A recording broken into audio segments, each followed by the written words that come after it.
په دې لحاظ یو انقلابي اقدام دا کړی چې څنګه دلته د افغانستان د طرف نه دماکې شروع شوې او دلته کې د پښتونستان موقف بیانول شروع شو، دلته د انډیا کې هم یو زبردسته پروپاګاندا شروع شوه. د هغې د جواب دپاره د ټولو خلکو سرپرستي پیپل پارټي شروع کړه، یعنې جماعت اسلامي خو په حکومت کې نه وه، نو دا سپورټینګ شروع شو. بیا یې د هغې دپاره کیمپونه، بیا د هغې دپاره سرپرستي شروع شوه. نو یو لحاظ سره د پیپلز پارټۍ یا د ذوالفقار علي بوټو صاحب په حکومت کې د هغه د افغانستان د طرف نه چې دلته کم دباو جوړو، د هغې دباو په مقابله کې هلته کې دا طالب علمان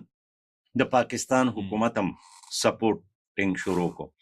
بهرحال دا خبره لږ مخکې لاړه، نو بیا د هغه ځای نه باقاعده خلکو هجرتونه شروع کړو